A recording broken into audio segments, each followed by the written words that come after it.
Ndadzoka muri yeZimbabwe semazira mondita. Ayo bvapo yo atikuziva. Uri tinyeye kuti ana upfeka hembe dzangu. Semazira mondita ndakamboposta video nchida kujoina ndiye Natasha.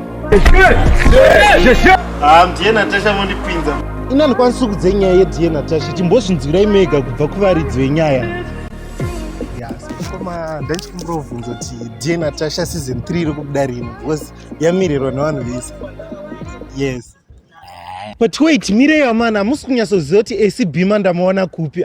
Ndofunga for now chimbonzwa ipatangira nyaya yacho. Ndandakatozvigarira hangu njidziya mushana unge gudo rakarira mangu nguva yechando. Hello Hasta. Ndiwe tiri kubuda paDiye Natasha season 3 ka. Ukiita seko tikutobuda kaizu. Yakatoshutwa sha. Ikubuda kusinema kujoina city. Yakaitwa rini? Kwakata futi. Noti mana saka season 3 vakaninyeperwa ndikupinda. Tinoti haichabudi. Ingori statement here. Ndakambofunga kuda kuramwa but ndakazoona ndafonera. Manya pa UCT zvezvo ndaura Talem Films naskala. Asakafamba makilomita baba.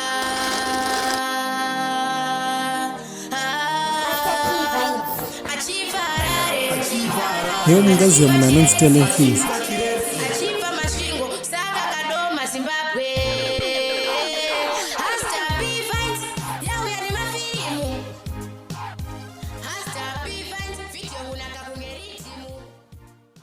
After this long search ndakazoona munhu akandiudza kuna AC Bima, maybe ndiye angabva vandiudza .com reso kuti vakashutere kana kuti hakusisina here kana kuti ndiketimbonzo.